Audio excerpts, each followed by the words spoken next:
that we have, CSI Mobile. This product is field data collection for accident reconstruction and crime scene investigation.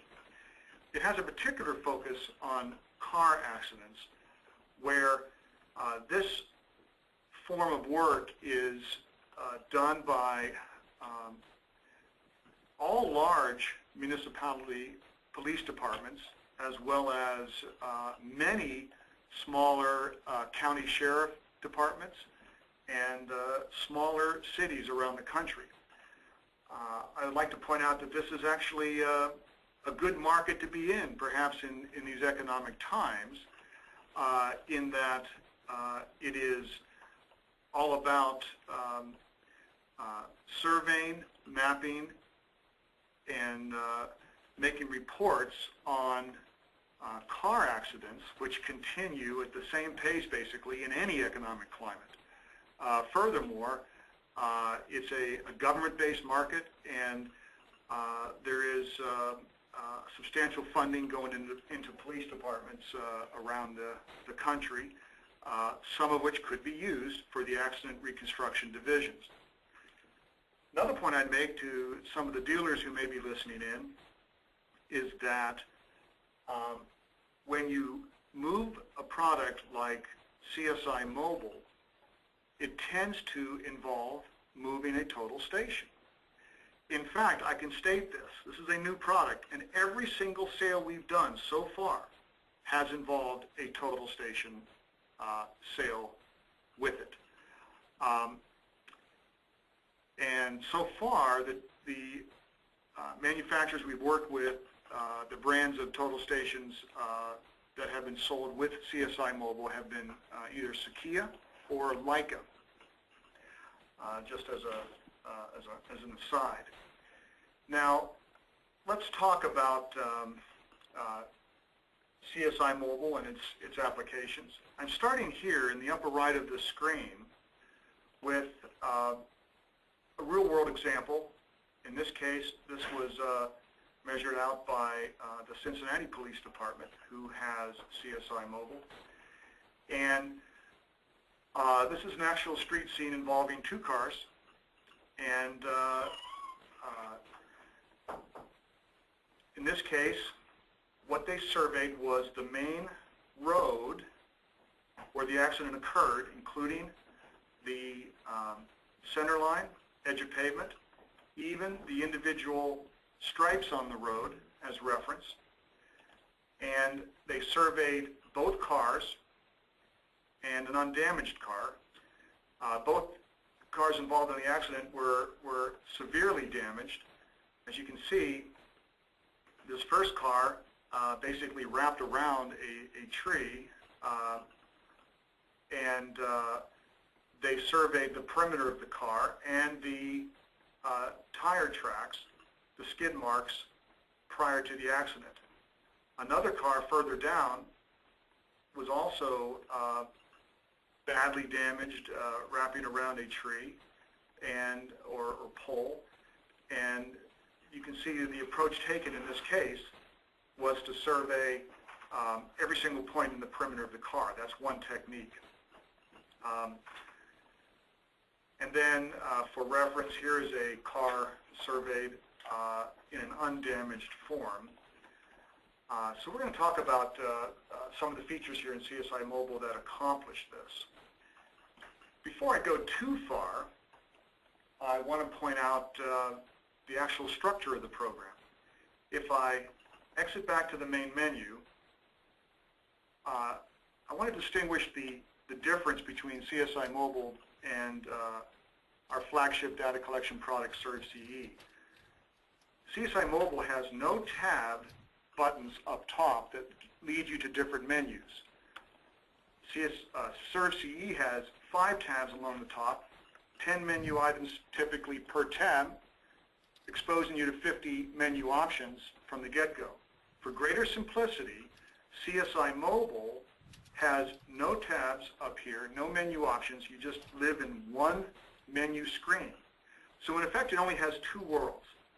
The text menu screen here, and if you go to the map screen, you have the world of the graphics and the pull-down menus, which are somewhat similar to ServCE. That's one source of simplicity. Another source is the actual getting started process, which I'm going to do on a new example here. But while I'm involved with this file, I want to point out that I'm configured to a Sakia total station running live.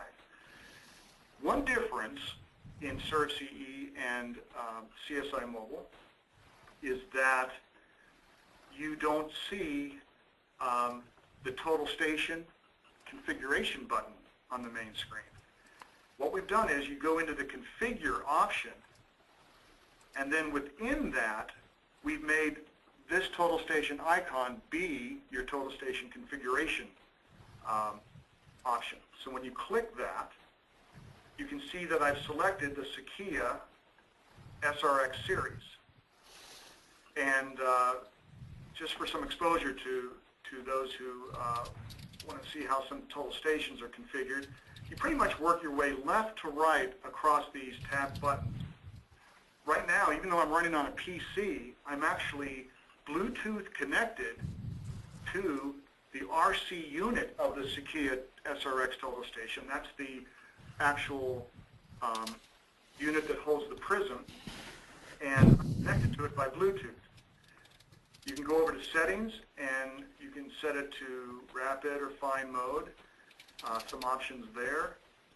You can go over to your instrument tab. This is very important. If you're going to run the RC unit, which has the fast search capability running robotically, you want to turn on RC unit, run remotely. And then finally there's a search tab. And this is where you have to catch the RC unit here as well. You could turn on the RC unit under the instrument tab, but not turn on the search under the search tab for the RC, using the RC unit. You could have just gone standard, then you're really not tapping into the RC unit. The RC search is a very dynamic intelligence search, similar to the Leica power search capability. Standard search, let's contrast it to a standard search. A standard search is where you set up a search window in degrees, and it would kind of search through that box, and if you're not within that box, it won't find the prism. Now I'm going to hit OK and exit out of here. So that's how we were configured. And now let's see if we can just take a shot. If I go to the Store Points option, and let's say I'm on point 178 backsiding 1, I'll just hit OK. And now I'm starting to track on the drawing. And there I am tracking there. And if I press Enter, I can take a measurement. It's taking a reading. You could call this, for example, perhaps a pine tree. And hit OK. And I'll use a new point. And I can't exceed my actual points in the screen. I better just overwrite with a shot at 30, say, running the demo version. Just 30-point limit. And let me overwrite with point 30. I'll just change that 1 point. Overwrite. And there you see the tree actually plots out. Could you actually just move the prism, which contains the RC unit? Now watch it track, go slow here. We're in a small space, just in a room. But you can see that it will follow you, because I'll point out at the top of the screen, we're both locked and tracking at the same time. Now, one of the nice features of how we're handling locked and tracking mode is that you could lose the prism or not be locked, and when you take your backsight, your initial backsight on the job, it will search, find, lock, and track all in one process automatically. Same with your foresights. So if you're running robotically and you're a accident reconstruction operation, you're under a lot of pressure in the field, you simply take the back sight and the locking process occurs and the tracking process occurs. Let's take another shot here. I guess I'll have to overwrite this as 29. Well, that's fine. I think I can survive it here. And we'll hit OK. And I'll just call this one 0.29 and overwrite it.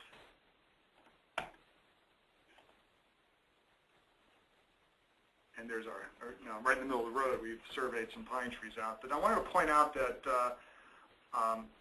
this works very well with robotic total stations. It works with regular total stations in Bluetooth mode, the mode we're in right now, very well. Also, one of the new additions to the product is the ability to plot symbols. That comes with CSI Mobile and is not currently in CERV-CE. It will be in CERV-CE 2.5. And let's illustrate how that is organized. You can shortcut using the shield. You can shortcut into your raw data. You can go actually into your codes. And this is your code list. And if we go down and find the some of the tree symbols, like the pine, and hit the edit, you can see that we've defined a pine as the code, and we've set it as a individual point accessing a symbol library. If we switch it over to a 2D polyline, then it's no longer a symbol, and it would plot as a polyline. And again, here's something new. You can set the width of the lines in inches, or even go custom at the very bottom and enter the inch amount to the right there. Now, this applies to things like stopping lines on roads at a stop sign. It applies to the stripes in the middle of the road. And it comes across, DXFs out to AutoCAD with that same level of detail and enhances the drawing portion within the CAD environment. Another thing that we've added is the ability to set categories up within Field to Finish. I have everything lumped into one category, but you could break out utilities from road features, from vegetation, etc., and get to them through categories and not have so many in your list. You can even set the colors of any symbol or line work that you do here in this dialog. So I'll just OK out and not actually change anything. OK out, and I'm back. Notice I did not actually leave the data collection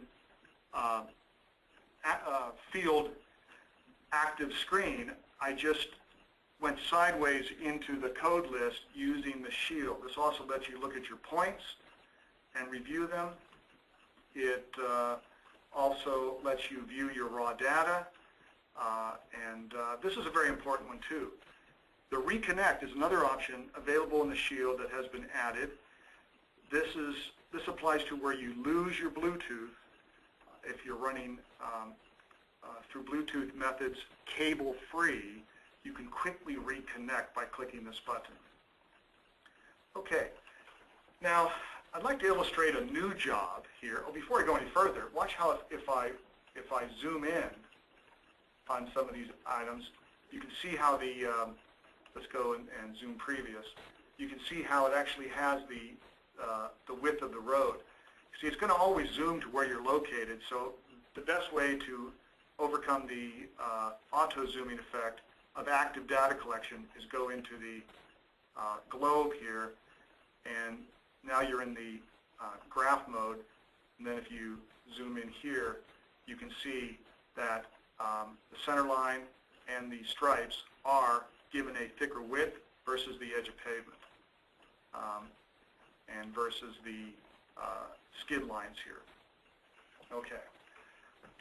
Now, at this point, I want to start a new job and illustrate some of the simplicity of the package working from scratch.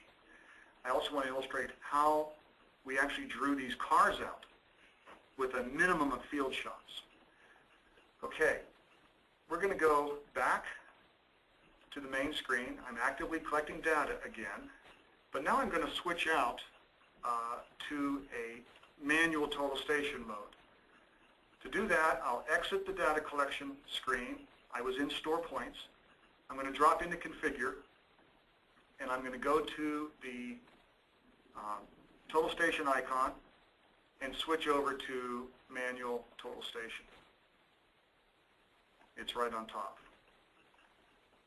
And switch out of it there. You actually could do it in a shortcut mode right off the main screen by just going to manual total station versus a real configured total station.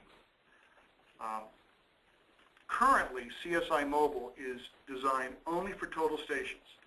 Its price is $11.50 and it's $24.95 with the CARLSON Surveyor data collector. It's extremely affordable and very affordable in conjunction with the data collector at a price of $24.95.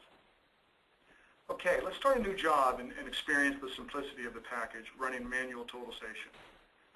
I'll come in here and create a new job. This is a slightly different look to starting a job than what you see in CervCE. And we'll call this job CSI test. You're kind of walked through the package with simple screens. Right now you enter your job name. If you hit show files, you'd see all your jobs. But that gets a little busy. It might put you off a little bit if you're in the field under pressure. So you just enter the new name and either hit enter or the green arrow, which do the same thing going forward. Now this would be your job attributes. And I have two specified. Party chief, you can put initials in, and weather conditions, and whatever job attributes you want to enter. And that's set up in job settings, just like CervCE. Then you verify your system and hit OK. And the last verification is your codes. Again, we keep a simple screen, but you can show your field codes in case you don't have the right field code list. Most companies have only one such list. Hide the codes. If you worked over and over again in the same urban environment for which you have either an aerial photo or a really nice background DXF drawing, you could have these set here, and that would be an overlay that is always behind and on the screen wherever you work. We have none set in this case. You hit enter to go forward. Now you're into the starting point, which is configured. Typically, you start at maybe 5,000, 5,100. Police departments don't normally align into state plane coordinates with known reference points unless they're established near the crime scene. And then you're set up and ready to go. You just simply measure your backside, and it tells you explicitly with that bold button to do it. You don't even have to put a backside point in. It'll automatically default to .2 with CervCE. Up until now, you've had to put in a backside point number. Get your instrument heights and target heights correct. Your default backsighting north, I'm set to azimuth versus angle right, and away we go. So this would mimic an actual field shot, and I'll do a slope distance of maybe 50 feet, and that's in effect your backside and your rolling. Now your screen here looks a little different in that we have a car symbol, which I'll get to in a second. But the first thing we'll do is just simply take a shot and maybe do some a quick line work. So I can leave out the description at this point and simply take the measurement. And I'll do an azimuth of 280 and go a distance of 30 feet. And then here is your list of field codes, and I'll look for perhaps edge of pavement, EP. And I'll do start line. Now watch what it does when I hit start line. It does EP1 and also puts the ST or start code, whatever code you've specified for starting a line. But what's distinct to CSI Mobile is this configuration option, which I'm going to go to in a second, that automatically numbers each version of an edge of pavement that you decided to start. So I could start one on that side of the road, and let's go to the northeast and start another one, or more to the northwest. I'll take a shot, and I'll go perhaps 310, and I'll do a slope distance of 40, and I'll start another line. And see, it automatically switched to EP2 and start. And so I've got, two edge of pavements working at the same time, and that's all set up through configuration.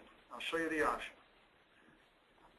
Use unique IDs for line work. So every time you hit that start line button, if you haven't finished up the current code you're on, or whatever code you're on last, EP1, EP2, you start again, it's going to be EP3. And in that way, it keeps track of the different edge of pavements that are being worked. Now, at this point, we might want to notice that we're still on EP2. I'm going to end the EP2 line and just kind of guess an azimuth to do it. I'm going to go 280 and a distance of 70 and EP2 end. And so there I've drawn over to there. And let me just try to end 3 just to give you a little illustration here. I'll take a shot, and I'll go to 58, a distance of 70, and here you would need to catch it as EP1 end line and verify which one you're on if you kind of go backwards like that. So you've got 2 lines drawn. You can also kick in the curves with those icons on the right, and it's very simply organized. You've already seen running live with the total station how we might do individual corner symbols. Now let's illustrate a car. Let me put in a car, a full car to the south. Let's say there's an undamaged car south of me. You hit the car button, and I'll do undamaged. Now, we have a lot of options here, but if you know the make and model of the car, you do the known passenger vehicle. If it's a truck, if it's a motorcycle, or you don't know the make and model of the car, you do a generic car. Generic car would require 3 shots. The beauty of a known car, only 2 measurements in the field, an absolute minimum, survey the car. Here's how it works. You pick the year, and we do all the way to 2009 at present. This will be updated and stay current. And I will do a 2008 Buick Lucerne 4-door. Now, here it even comes up with the color. If this was a car that was instead red, you just change the color there, and here's a bright red car going in, and you hit OK. Now let's say I could pick up the driver's side rear tires, an easy position to pick up, and then I just hit enter to take the measurement. I'm going to go 180, a distance of 30 feet, and then any other point will work. And they're not even used for distance. The car's not going to scale. We know the dimension of a 2008 Buick Lucerne. So whatever you survey next is used only for direction.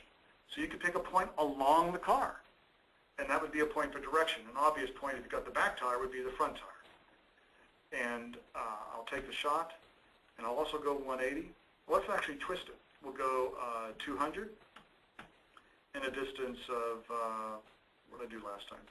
30. I'll go 38 and hit OK. That should twist that car in that direction. That car is plotted 100% to scale. It's fully drafted out. As I zoom in, look at the detail. You've got the rear view mirrors, you've got the steering wheel shown, you've got the window coming up clearly, and that same detail ports into whatever office software is used, which can include our own CSI Office, which includes accident reconstruction tools, which is not the topic of today's presentation. But the whole goal is to save field time and office drafting time. So rather than laboring long and hard on drawing out a car, this car is fully drawn out through this method. Now, how about a damaged car? I'm also going to show you that you don't have to shade it. You can draw cars unshaded. Let me go to configuration. And the actual shading of the car is this lowest item in the configuration list. Use coloring for vehicles. I'm going to deactivate that. I should point out while I'm here that I recommend for police departments to have the first two turned on. If you dare to move up, get prompted for your total station setup as you re-enter the command, and also prompt for the hide and description. That led to that screen where I picked the start line, end line icons, which automatically triggered the appropriate field codes and special codes for the measurement. That makes life so much easier to hit your descriptions and special codes as icons in that second screen, that prompt screen. So that needs to be on. Okay, let's illustrate a damaged car. I'm going to try to put it fairly large here off to the right. Let's hit the car symbol. This time we're going to go damaged. Known passenger vehicle. We'll do a 2000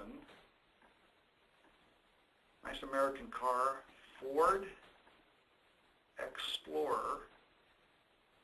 And there it is, and it kind of looks like it. Now, we don't have the actual design of every make of car, but we have them in classes.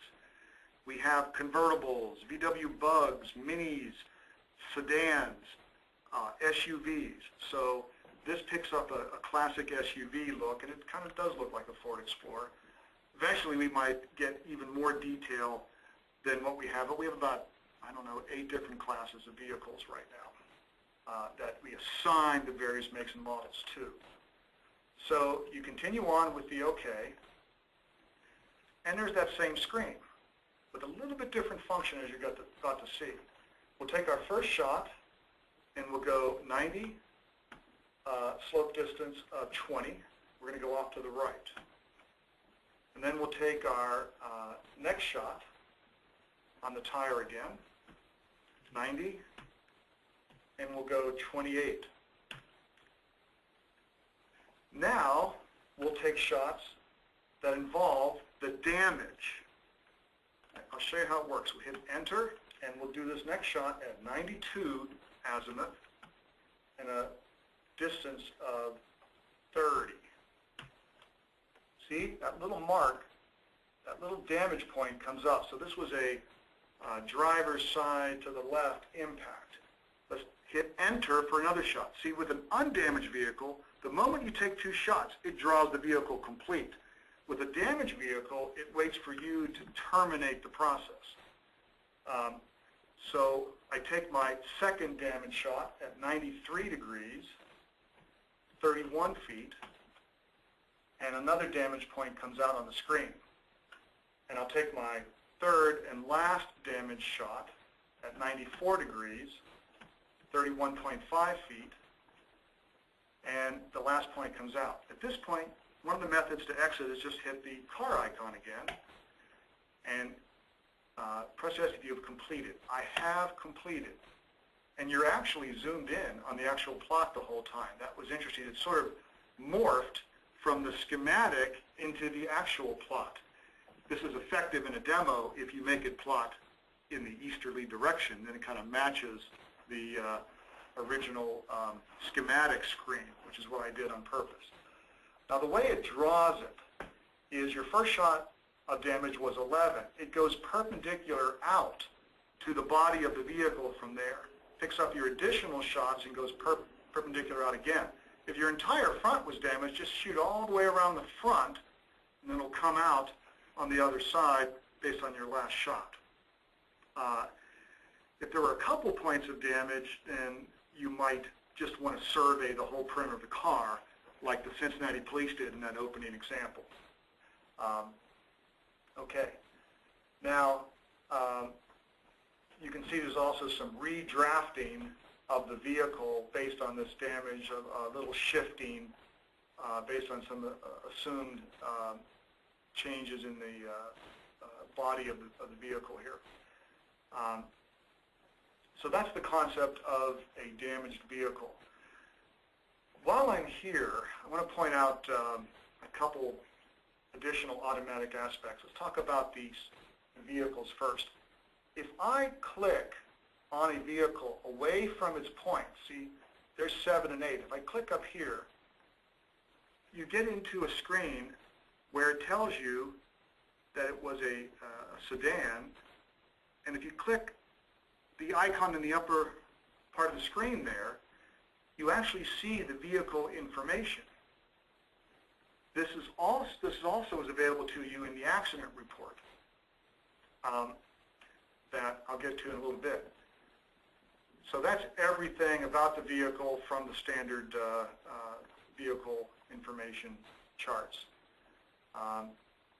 Okay, another thing that's very active is the following. I've drawn 2 lines, EP1, EP2.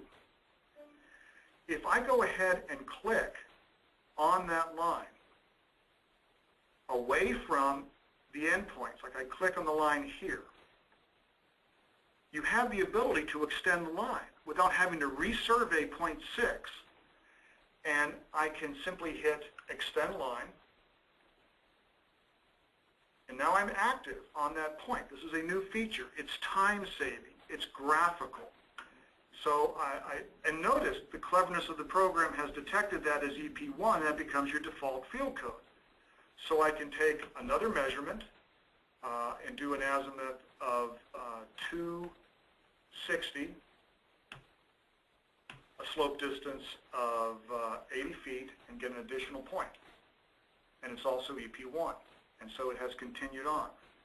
And I can do another shot and do 265 and go 100 feet and choose to end the line there. And so that was a very easy way to continue on. You didn't have to get back in traffic or retake point 6. You simply clicked on the line and extended it. Now, let's say there was a intersecting line of some sort coming into point 6. It might even be a different code altogether. And you forgot to get that, but now you want to get it after the fact. Do the same thing as you did before. Pick on the line with your stylus. Don't extend it this time. Do a new line. It'll do a new line from the nearest point to where you picked. So it'll default to EP3 in case it's another edge of pavement. This was EP1. Right above you is EP2. It's actually defaulting to EP3. Nothing prevents you from actually putting an FL for fence line and going that way. But let's stick with EP3. We'll hit enter. And I'll take a shot more to the south. So I'm going to go 240 azimuth and go 70 feet. See where that takes me. And there's EP3. And that'll be EP3 start line. And hit OK.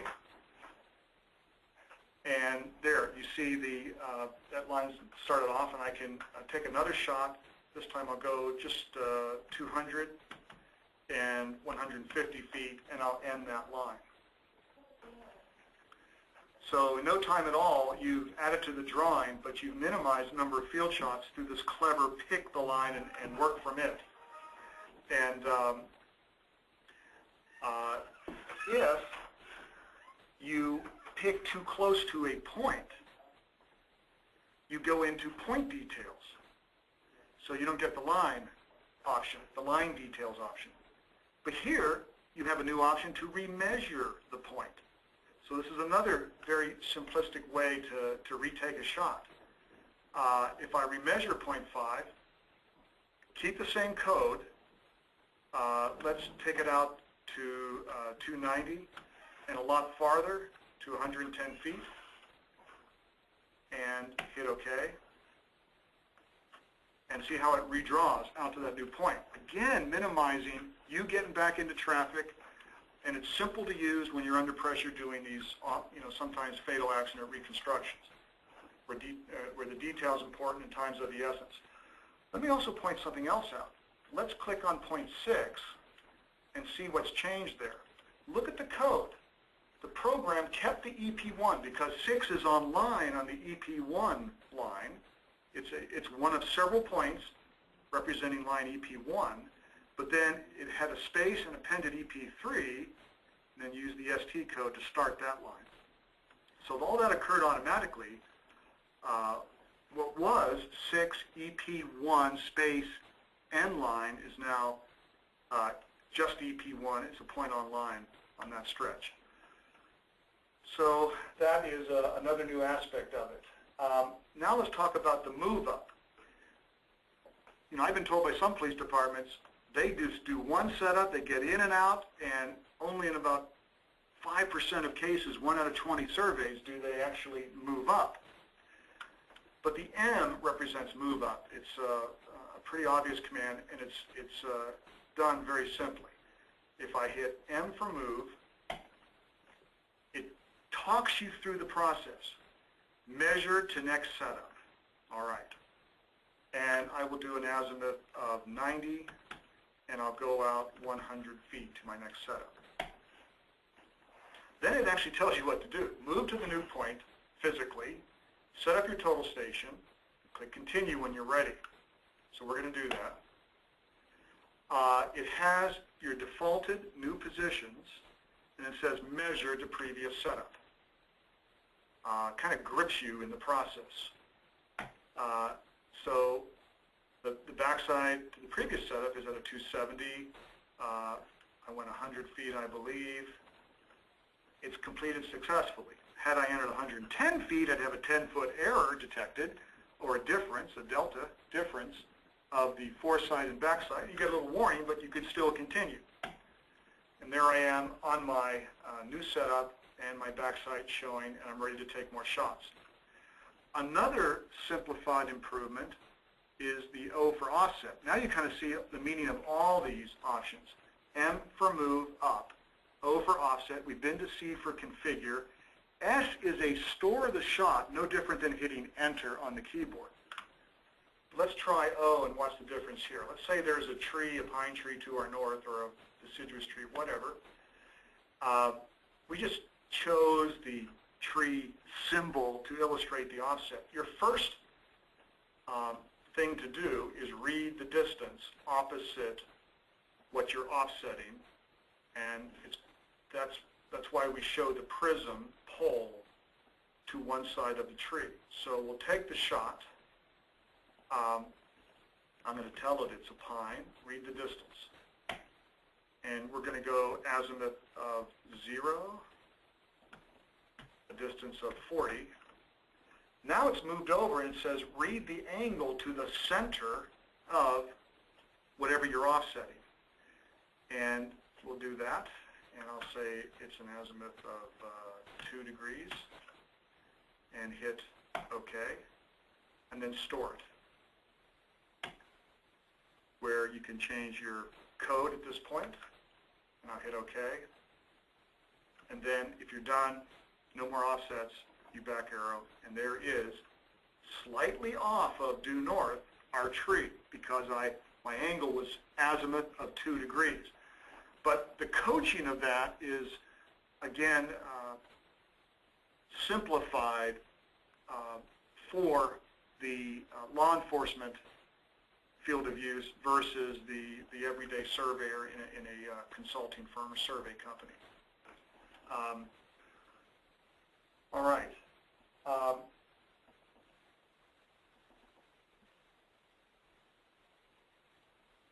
There's also an accident report that we can speak about here. If you go back to the main menu, we've been in the active data gathering screen this entire time. If you go back to the main menu, Another change we did was under job settings. Rather than talking about stakeout in the 5th tab like we do in CERV-CE, this has been devoted to the report. And we have the ability to format the report and pick one to actually see. So this is the report from the work we just did. And based on what format we specified, we've only got a few shots, and the raw data, which we've called for in our action report, is displayed in a TXT file, which of course can come right into Word, and because it's sort of column-based, it could go into Excel for that matter, and you can define what appears in this report. We're still enhancing this report, but the goal is to make it completely user-definable. Do you want to see the raw data? Do you want to see the point coordinates? Do you want to see both? Do you want to see the car details? Do you want to see the weather, party chief, what instrument you're using? Because we know all these things. We know you're using a manual total station. We know you were using a Sukia SRX. All of that can appear in the report, and because there's a major legal overtones for this work, you want to have an accurate accident report to build from for the police work involved. A couple other points to make. If you go into the map screen, you see whatever drawing you've created here in the map screen. And you have the ability, when you DXF out, if I export a DXF of this, that DXF or drawing can go to any CAD package. We have several police units using AutoSketch, which is a simplified product from Autodesk, I believe. And you can then export it. But when you do the export, you have the ability to tell the program, do you want to export the points as CARLSON blocks or as just little AutoCAD dots? So if you choose CARLSON blocks, you'll actually get those tree symbols. And whatever symbology you used, you'll always, if you turn on line work, get the standard line work, including the thickened line over in your CAD drawing. You also have these options down below, which you can turn off and on in the export. Okay. Also, you have a fair amount of CAD you can do here.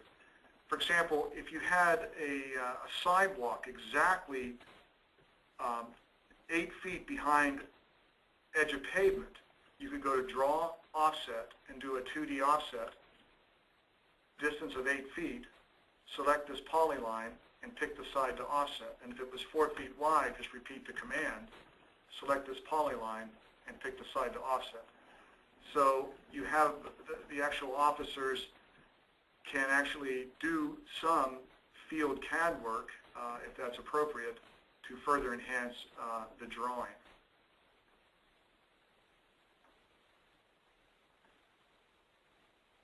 All right, well that's basically, we ran through fairly quickly, but that's the essence of CSI Mobile.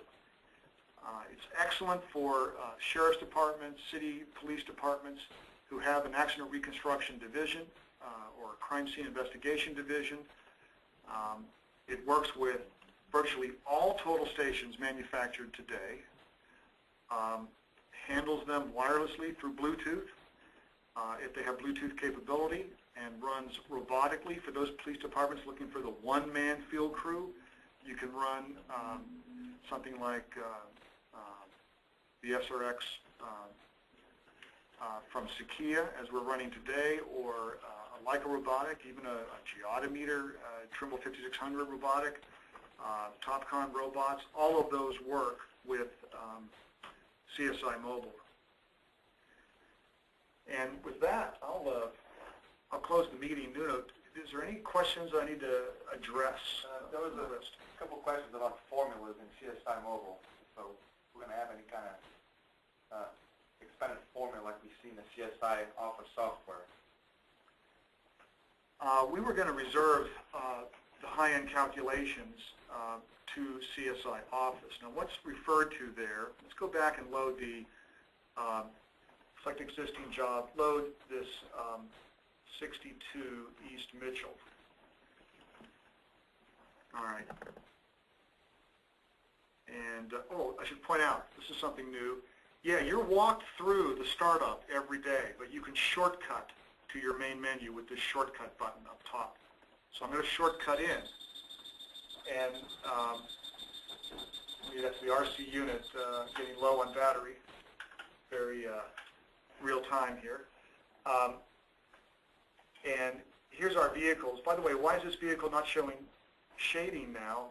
That's because, if you recall, under Configure, we've turned off Use the Coloring. Turn that back on. I believe that vehicle will now shade up if it was surveyed shaded.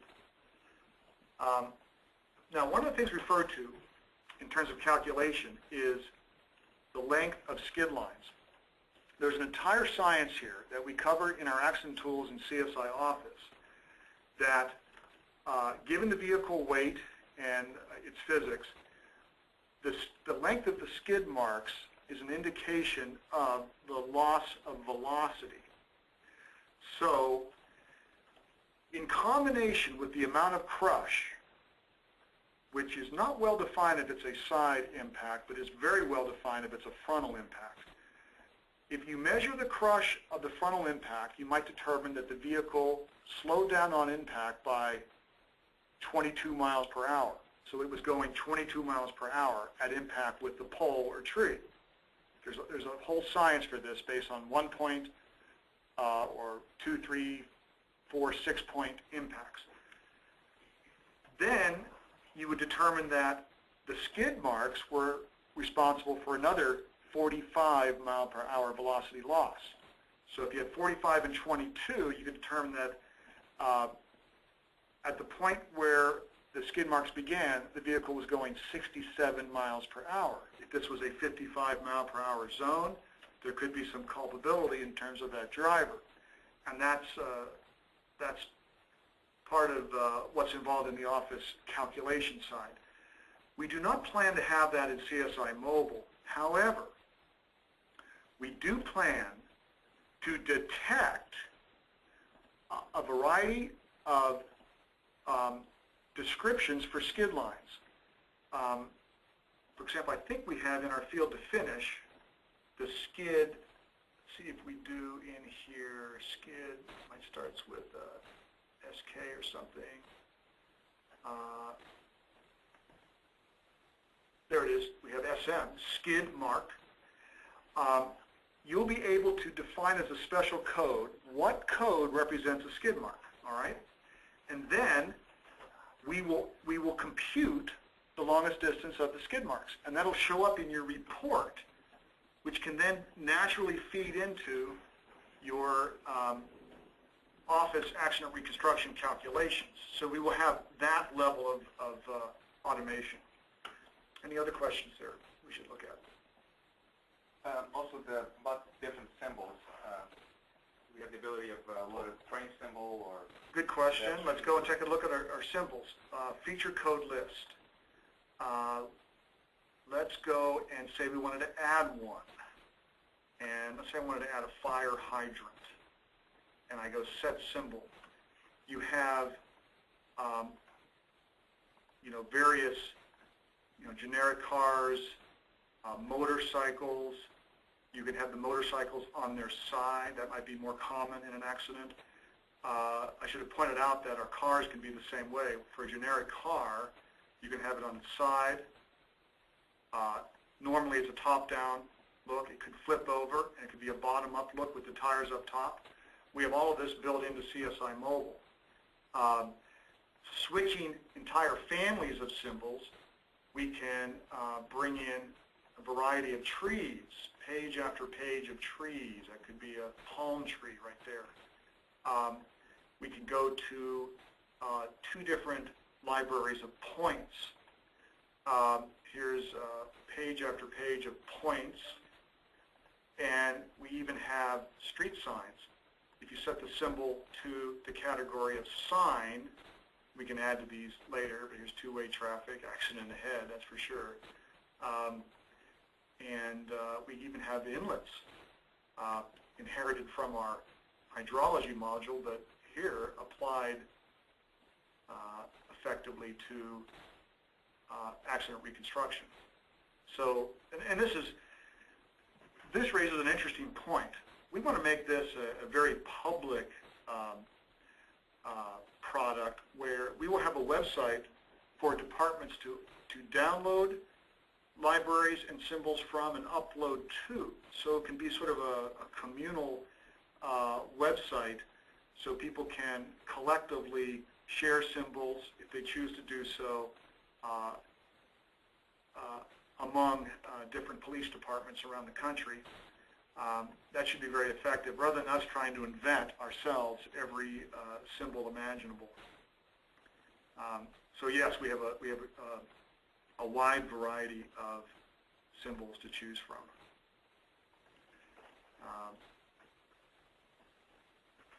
Any other questions there? There's a couple of questions about ASCII imports and exports. What kind of, this would be under the points. You can export your coordinates as an ASCII file. That's your point numbers. That would appear in your point list. Here's your point list. You can export these, of course. You can. There's the other files that we've talked about don't even require an export. They just exist as files that can be copied off of your data collector. Oh, a very important command, by the way, is the actual copying process. If you go to data transfer, you're going to love this. If you buy it with the CARLSON Surveyor, we have, and you have to specifically be on the Surveyor to see it, not on a PC, but we have a nice big button for a thumb drive transfer. So basically, you take your little USB thumb drive, stick it into your Surveyor, click thumb drive transfer, and copy it right across as a standard Windows copy. And all you do is pick the job itself, 62 Mitchell or the one we made up today, and all of the other files come with it in this data transfer process. The police departments who have discovered this transfer have really liked it. It's actually an improvement over what was in SERV-CE, and it's actually coming with SERV-CE 2.5.